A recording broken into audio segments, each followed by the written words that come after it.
Welcome back to Ragnar Reads. This is your host, Ragnar Adolfsson, and today we have Beyond the Wall of Sleep by H.P. Lovecraft to continue our October horror selection.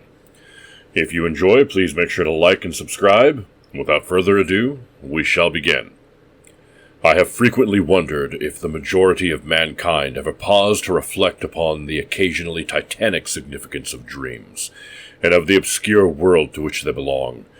Whilst the greater number of our nocturnal visions are perhaps no more than faint and fantastic reflections of our waking experiences, Freud to the contrary with his puerile symbolism, there are still a certain reminder whose mundane and ethereal character permits of no ordinary interpretation, and whose vaguely exciting and disquieting effect suggests possible minute glimpses into a sphere of mental existence no less important than physical life, yet separated from that life by all but an impassable barrier. From my experience, I cannot doubt but that man, when lost to terrestrial consciousness, is indeed sojourning in another and uncorporeal life of far different nature from the life we know, and of which only the slightest and most indistinct memories linger after waking. From those blurred and fragmentary memories we may infer much, yet prove little. We may guess that in dreams, life, matter, and vitality, as the earth knows such things, are not necessarily constant, and that time and space do not exist as our waking selves comprehend them. Sometimes I believe this less material life is our truer life, and that our vain presence on the terraqueous globe is itself the secondary or merely virtual phenomenon. It was from a youthful reverie filled with speculations of this sort that I arose one afternoon in the winter of 1900 to 1901, when to the state psychopathic institution in which I serve as an intern was brought the man whose case was ever since haunted me so unceasingly. His name, as given on the records, was Joe Slater, or Slater, and his appearance was that of the typical denizen of the Catskill mountain range, one of those strange, repellent scions of a primitive colonial peasant stock whose isolation for nearly 3 centuries in the hilly fastness of a little-traveled countryside has caused them to sink to a kind of barbaric degeneracy, rather than advance with their more fortunately placed brethren of the thickly settled districts. Among these odd folk, who correspond exactly to the decadent element of white trash in the South, law and morals are non-existent, and their general mental status is probably below that of any other section of Native American people. Joe Slater, who came to the institution in the vigilant custody of 4 state policemen, and who was described as a highly dangerous character, certainly presented no evidence of his perilous disposition when I first beheld him. Though well above the middle stature and somewhat brawny frame, he was given an absurd appearance of harmless stupidity by the pale, sleepy blueness of his small, watery eyes, the scantiness of his neglected and never-shaven growth of yellow beard, and the listless drooping of his heavy nether lip. His age was unknown, since among his kind neither family records nor permanent family ties exist.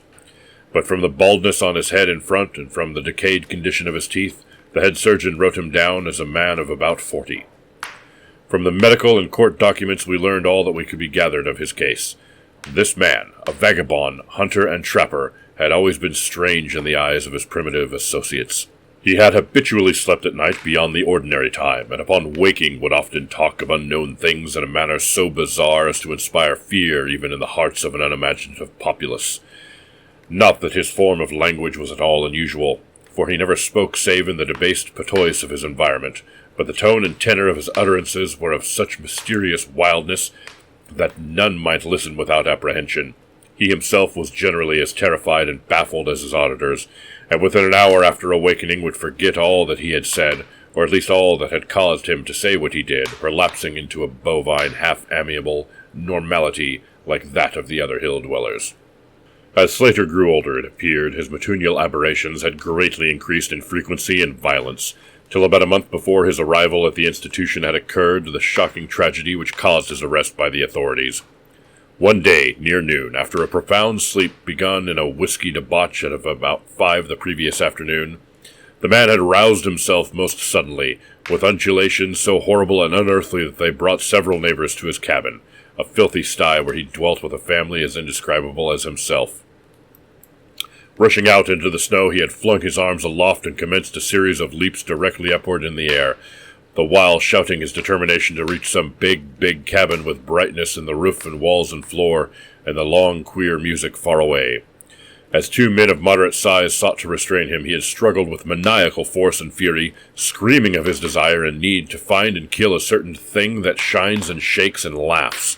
At length, after temporarily felling one of his detainers with a sudden blow, he had flung himself upon the other in a demonic ecstasy of bloodthirstiness, shrieking fiendishly that he would jump high in the air and burn his way through anything that stopped him. Family and neighbors had now fled in panic, and when the more courageous of them returned, Slater was gone, leaving behind an unrecognizable pulp-like thing that had been a living man but an hour before. None of the mountaineers had dared to pursue him, and it is likely that they would have welcomed his death from the cold. But when several mornings later they heard his scream from a distant ravine, they realized that he had somehow managed to survive, and that his removal in one way or another would be necessary. Then had followed an armed searching party, whose purpose, whatever it may have been originally, became that of a sheriff's posse after one of the seldom popular state troopers had by accident observed, then questioned, and finally joined the seekers. On the third day, Slater was found unconscious in the hollow of a tree, and taken to the nearest gaol, where alienists from Albany examined him as soon as his senses returned. To them he told a simple story. He had, he said, gone to sleep one afternoon about sundown after drinking much liquor. He had awakened to find himself standing bloody-handed in the snow before his cabin, the mangled corpse of his neighbor Peter Slater at his feet. Horrified, he had taken to the woods in a vague effort to escape from the scene of what must have been his crime. Beyond these things he seemed to know nothing, nor could the expert questioning of his interrogators bring out a single additional fact.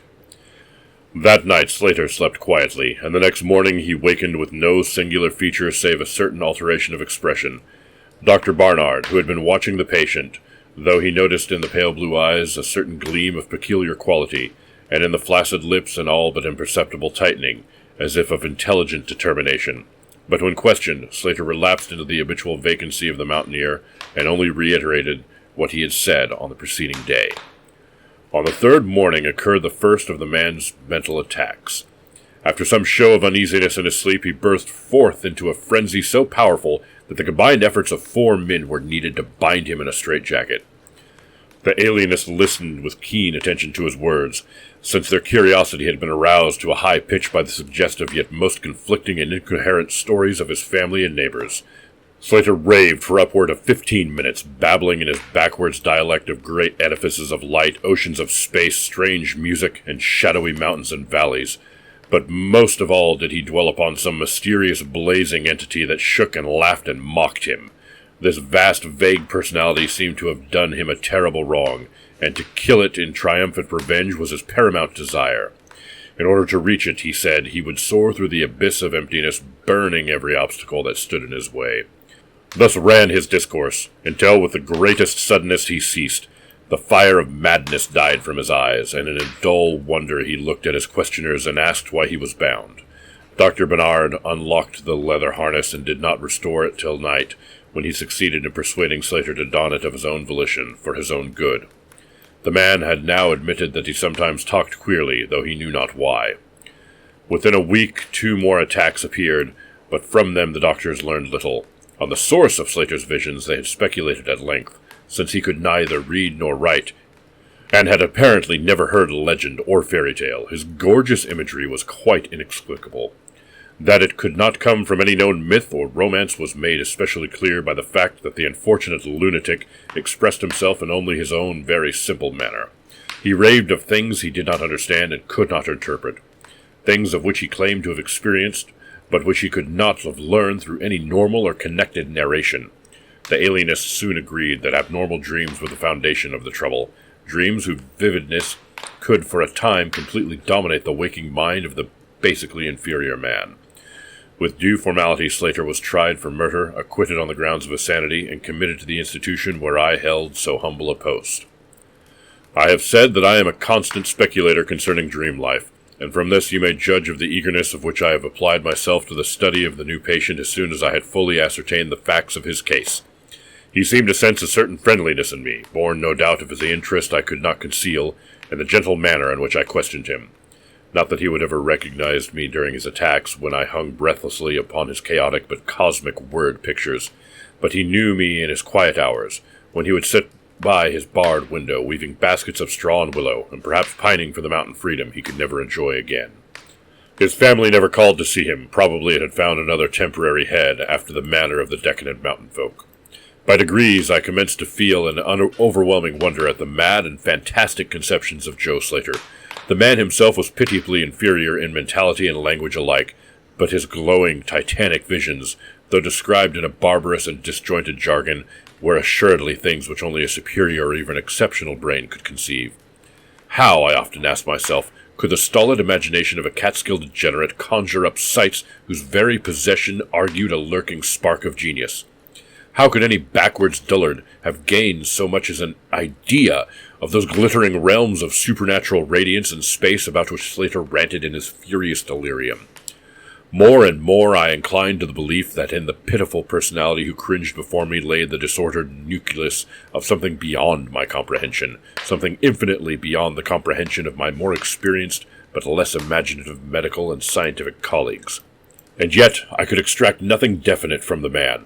The sum of all my investigation was that in a kind of semi-uncorporeal dream life Slater wandered or floated through the resplendent and the prodigious valleys, meadows, gardens, cities, and palaces of light, in a region unbounded and unknown to man. That there he was no peasant or degenerate, but a creature of importance and vivid life, moving proudly and dominantly, and checked only by a certain deadly enemy, who seemed to be a being of visible yet ethereal structure, and who did not appear to be the shape of a human, since Slater never referred to it as a man, or as aught save a thing. This thing had done Slater some hideous but unnamed wrong, which the maniac, if maniac he were, yearned to avenge. From the manner in which Slater alluded to their dealings, I judged that he and the luminous thing had met on equal terms, that in his dream existence the man was himself a luminous thing of the same race as his enemy. This impression was sustained by his frequent references to flying through space and burning all that impeded his progress. Yet those conceptions were formulated in rustic words wholly inadequate to convey them, a circumstance which drove me to the conclusion that if a true dream world indeed existed, oral language was not its medium for the transmission of thought. Could it be that the dream soul inhabiting this inferior body was desperately struggling to speak things which the simple and halting tongue of dullness could not utter? Could it be that I was face to face with intellectual emanations which would explain the mystery if I could but learn to discover and read them? I did not tell the older physicians of these things, for middle age is skeptical, cynical, and disinclined to accept new ideas. Besides, the head of the institution had but lately warned me in his paternal way that I was overworking, that my mind needed a rest. It had long been my belief that human thought consists basically of atomic or molecular motion, convertible into ether waves of radiant energy like heat, light, and electricity. This belief had early led me to contemplate the possibility of telepathy or mental communication by means of suitable apparatus. And I had, in my college days, prepared a set of transmitting and receiving instruments somewhat similar to the cumbersome devices employed in wireless telegraphy at that crude pre-radio period. These I had tested with a fellow student, but achieving no result, had soon packed them away with other scientific odds and ends for possible future use. Now, in my intense desire to probe into the dream life of Joe Slater, I sought these instruments again, and spent several days in repairing them for action. When they were complete once more, I missed no opportunity for their trial. At each outburst of Slater's violence, I would fit the transmitter to his forehead and the receiver to my own, constantly making delicate adjustments for various hypothetical wavelengths of intellectual energy. I had but little notion of how the thought impressions would, if successfully conveyed, arouse an intelligence response in my brain, but I felt certain that I could detect and interpret them. Accordingly, I continued my experiments, though informing no one of their nature. It was on the 23rd of February, 1901, that the thing finally occurred. And as I look back across the years, I realize how unreal it seems, and sometimes half wonder if old Dr. Fenton was not right when he charged it all to my excited imagination. I recall that he listened with great kindness and patience when I told him, but afterwards gave me a nerve powder and arranged for the half-year's vacation on which I departed the next week. That fateful night I was wildly agitated and perturbed, for despite the excellent care he had received, Joe Slater was unmistakably dying. Perhaps it was his mountain freedom that he missed, or perhaps the turmoil in his brain had grown too acute for his rather sluggish physique. But at all events, the flame of vitality flickered low in the decadent body. He was drowsy near the end, and as darkness fell, he drooped into a troubled sleep.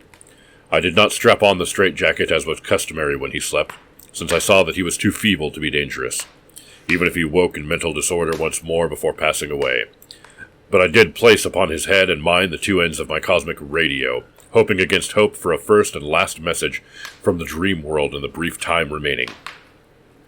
In the cell with us was one nurse, a mediocre fellow who did not understand the purpose of the apparatus, or think to inquire into my course. As the hours wore on, I saw his head droop awkwardly in sleep, but I did not disturb him. I, myself, lulled by the rhythmical breathing of the healthy and the dying man, must have nodded a little later. The sound of weird lyric melody was what aroused me. Chords, vibrations, and harmonic ecstasies echoed passionately on every hand, while on my ravaged sight burst the stupendous spectacle of ultimate beauty. Walls, columns, architraves of living fire blazed effulgently around the spot where I seemed to float in air, and upwards extending into an infinitely high vaulted dome of indescribable splendor. Blending with this display of palatial magnificence, or rather supplanting it at times in kaleidoscopic rotation, were glimpses of wide plains and graceful valleys, high mountains and inviting grottos, covered with every lovely attribute of scenery which my delighted eye could conceive of, yet formed wholly of some glowing ethereal plastic entity, which in consistency partook as much of spirit as of matter. As I gazed, I perceived that my own brain held the key to these enchanting metamorphoses, for each vista which appeared to me was the one my changing mind most wished to behold. Amidst this Elysian realm I dwelt not as a stranger, for each sight and sound was familiar to me, just as it had been for uncounted aeons of eternity before, and would be for like eternities to come. Then the resplendent aura of my brother of light drew near and held quickly with me, soul to soul, with silent and perfect interchange of thought. The hour was one of approaching triumph, for was not my fellow being escaping at last from its degrading periodic bondage, escaping forever, and preparing to follow the accursed oppressor even unto the uttermost fields of ether, that it might be wrought in a flaming cosmic vengeance which would shake the spheres?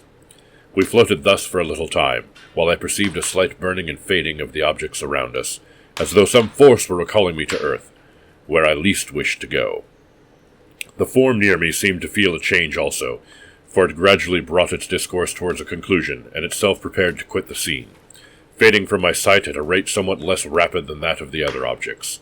A few thoughts were exchanged, and I knew that the luminous one and I were being recalled to bondage, though my brother of light it would be for the last time.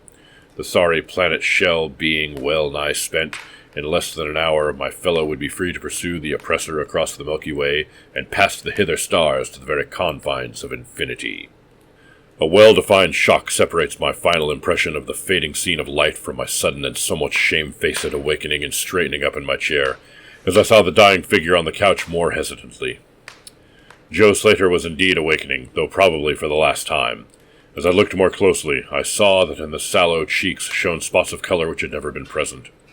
The lips, too, seemed unusual, being tightly compressed, as if by the force of a stronger character than had been Slater's. The whole face finally began to grow tense, and the head turned restlessly with closed eyes. I did not arouse the sleeping nurse, but readjusted the slightly disarranged headbands of my telepathic radio, intent to catch any parting message the dreamer might have to deliver. All at once the head turned sharply in my direction, and the eyes fell open, causing me to stare in blank amazement at what I beheld. The man who had been Joe Slater, the Catskill decadent, was now gazing at me with a pair of luminous extended eyes whose blue seemed subtly to have deepened. Neither mania nor degeneracy was visible in that gaze, and I felt beyond a doubt that I was viewing a face behind which lay an active mind of high order. At this juncture my brain became aware of a steady external influence operating upon it. I closed my eyes to concentrate my thoughts more profoundly, and was rewarded by the positive knowledge that my long-sought mental message had come at last. Each transmitted idea formed rapidly in my mind, and though no actual language was employed, my habitual association of conception and expression was so great that it seemed to be perceiving the message in ordinary English. "Joe Slater is dead," came the soul-petrifying voice or agency from beyond the wall of sleep. My opened eyes sought the couch of pain and curious horror, but the blue eyes still calmly gazing, and the countenance was still intelligently animated. "He is better dead, for he was unfit to bear the active intelligence of cosmic entity. His gross body could not undergo the needed adjustments between ethereal life and planet life. He was too much of an animal, too little a man. Yet it is through his deficiency that you have come to discover me, for the cosmic and planet souls rightly should never meet. He had been my torment and diurnal prison for 42 of your terrestrial years. I am an entity like that which you yourself become in the freedom of dreamless sleep. I am your brother of light, and you have floated with you in the effulgent valleys. It is not permitted me to tell you your waking self of your real self, but we are all roamers of vast spaces and travelers in many ages. Next year I may be dwelling in the dark Egypt which you call ancient, or in the cruel empire of San-Chan, which is to come 3,000 years hence. You and I have drifted to the worlds that reel about the red Arcturus, and dwelt in the bodies of the insect philosophers that crawl proudly over the fourth moon of Jupiter. How little does the earth self know of life and its extent! How little indeed ought it to know for its own tranquillity! Of the oppressor I cannot speak. You on earth have unwittingly felt its distant presence. You, who without knowing idly gave to its blinking beacon the name of Agol, the demon star. It is to meet and conquer the oppressor that I have vainly striven for aeons, held back by bodily encumbrances. Tonight I go as a nemesis bearing just and blazingly cataclysmic vengeance. Watch me in the night sky close by the demon star. I cannot speak longer, for the body of Joe Slater grows cold and rigid, and the coarse brains are ceasing to vibrate as I wish. You have been my friend in the cosmos. You have been my only friend on this planet, the only soul to sense and seek for me within the repellent form which lies on this couch. We shall meet again, perhaps in the shining mists of Orion's sword, perhaps on a bleak plateau in prehistoric Asia, perhaps in unremembered dreams tonight, perhaps in some other form an aeon hence, when the solar system shall have been swept away. At this point the thought waves abruptly ceased, and the pale eyes of the dreamer, can I say dead man, commenced to gaze fishily. In a half-stupor I crossed over to the couch and felt of his wrist, but found it cold, stiff, and pulseless. The sallow cheeks paled again, and the thick lips fell open, disclosing the repulsively rotten fangs of the degenerate Joe Slater. I shivered, pulled a blanket over the hideous face, and awakened the nurse. Then I left the cell and went silently to my room. I had an insistent and unaccountable craving for a sleep whose dreams I could not remember. The climax? What plain tale of science can boast of such rhetorical effect? I have merely set down certain things appealing to me as facts, allowing you to conjure them as you will. As I have already admitted, my superior old Dr. Fenton denies the reality of everything I have related. He vows that I was broken down with nervous strain, and badly in need of the long vacation on full pay which he so generously gave me. He assures me on his professional honor that Joe Slater was but a low-grade paranoiac, whose fantastic notions must have come from the crude hereditary folk tales which circulate even in the most decadent of communities. All of this he tells me, yet I cannot forget what I saw in the sky on the night after Slater died.